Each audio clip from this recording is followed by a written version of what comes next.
السلام علیکم۔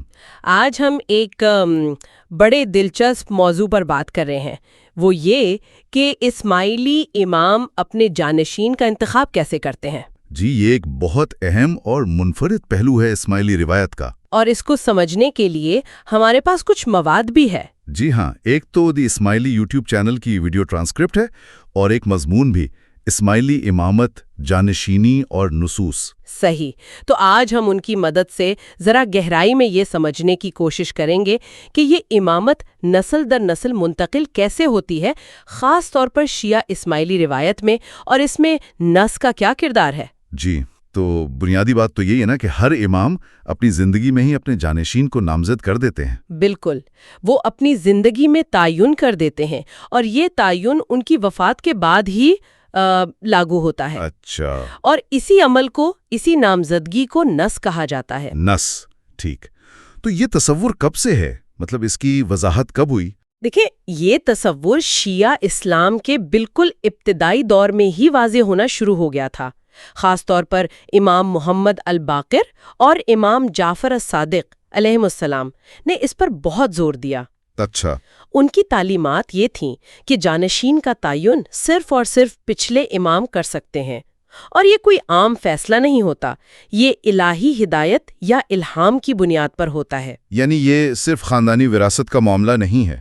نہیں، بالکل نہیں، یہ ایک روحانی انتخاب سمجھا جاتا ہے تاکہ امامت کا سلسلہ بغیر کسی، آپ کہہ لیں، انسانی مداخلت یا اختلاف کے جاری رہے۔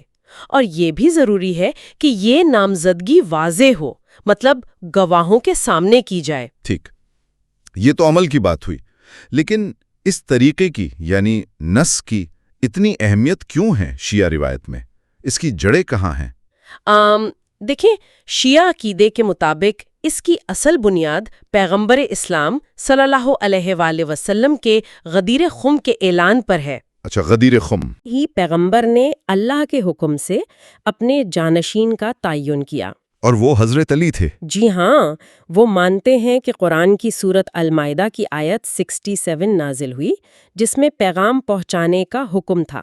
تو اس کے بعد پیغمبر اسلام نے غدیر خم کے مقام پر ایک بہت بڑا خطبہ دیا اور حضرت علی علیہ السلام کا ہاتھ بلند کر کے فرمایا کہ جس کا میں مولا ہوں اس کا علی مولا ہے۔ صحیح۔ اور کہا جاتا ہے کہ اس اعلان کے فوراً بعد وہ آیت نازل ہوئی کہ آج میں نے تمہارے لیے تمہارا دین کامل کر دیا، یعنی سورت المائدہ کی آیت 3۔ تو شیعہ نقطۂ نظر سے یہ حضرت علی کی امامت کے لیے ایک واضح عوامی نص تھی؟ بالکل، ان کے لیے یہ ایک پبلک ڈیزگنیشن تھی، نص تھی۔ اچھا، تو یہ تاریخی اور مذہبی بنیاد ہو گئی۔ کیا اس نص کے عمل میں کوئی، آپ کہہ لیں، روحانی پہلو بھی شامل ہے؟ جی ہاں، یہ بہت اہم نقطہ ہے۔ نص کے تصور میں یہ عقیدہ بھی شامل ہے کہ جب ایک امام کا وقت قریب آتا ہے تو امامت کا نور، جی، یعنی الہی روشنی، وہ خاص علم اور رہنمائی جو امامت کے ساتھ منسلک ہے، اور ساتھ ہی امامت کا اختیار، وہ اس امام سے نامزد کردہ جانشین کو منتقل ہو جاتا ہے۔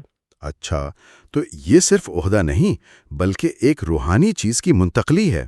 بالکل، یہ ایک روحانی تسلسل کو یقینی بناتا ہے۔ اور یہ بات بھی قابل ذکر ہے کہ آج کل اسماعیلی شیعہ اسلام کی وہ واحد شاخ ہیں جن کے پاس پیغمبر اسلام کی براہ راست نسل سے ایک زندہ حاضر امام موجود ہیں۔ جی ہاں، بالکل، اور یہ تسلسل اسی نص کے نظام کے ذریعے قائم ہے، یہاں تک کہ 1986 کا جو اسماعیلی آئین ہے اس کے دیباچے میں بھی اس بات کو دہرایا گیا ہے۔ کیا لکھا ہے اس میں؟ اس میں واضح طور پر لکھا ہے کہ امامت کی جانشینی نص کے ذریعے ہوتی ہے، اور یہ وقت کے امام کا اپنا، آپ کہہ لیں، مطلق اختیار ہے کہ وہ اپنی مرد اولاد میں سے کسی کو اپنا جانشین مقرر کرے۔ اچھا، مرد اولاد میں سے، چاہے وہ بیٹے ہوں یا نسل میں کوئی اور مرد؟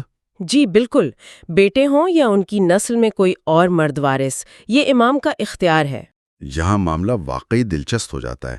مجھے یاد ہے ایک انٹرویو تھا شاید 1985 کا، تھیمز ٹی وی پر، موجودہ امام پرنس کریم آغا خان چہارم کا۔ ان سے پوچھا گیا تھا اس بارے میں۔ جی، وہ انٹرویو کافی مشہور ہے۔ ان سے پوچھا گیا تھا کہ وہ اپنے جانشین میں کیا خوبیاں دیکھنا چاہیں گے۔ ہاں، تو انہوں نے کیا جواب دیا تھا؟ انہوں نے کہا تھا کہ وہ امید کرتے ہیں کہ جو بھی اگلا امام ہو اسے اپنے عقیدے کی یعنی اسلام کی گہری سمجھ ہو، اس عقیدے کی جس کی انہیں نمائندگی کرنی ہے، تشریح کرنی ہے۔ صحیح۔ پھر انہوں نے کہا کہ انہیں ان مسائل کا ادراک ہونا چاہیے جن کا مستقبل میں اسماعیلی کمیونٹی کو سامنا کرنا پڑے گا، اور ان ممالک کا بھی جہاں وہ رہتے ہیں، خاص طور پر ایشیا اور افریقہ کا ذکر کیا تھا۔ یعنی صرف مذہبی علم نہیں بلکہ دنیاوی حالات کی سمجھ بھی۔ بالکل، اور عالمی سطح پر جو قوتیں کام کر رہی ہیں ان کی سمجھ بوجھ، اور ظاہر ہے قیادت کی صلاحیت۔ تو یہ چیزیں ظاہر کرتی ہیں کہ انتخاب صرف نسب کی بنیاد پر نہیں بلکہ گہری بصیرت اور اہلیت کو دیکھ کر کیا جاتا ہے۔ اور انہوں نے یہ بھی واضح کیا تھا، اگر مجھے صحیح یاد ہے، کہ جانشین کا فیصلہ وہ اپنی زندگی میں کر لیتے ہیں۔ جی ہاں، مطلب وہ جانتے ہیں کہ کون ہے، لیکن یہ بات صرف ان تک رہتی ہے۔ بالکل۔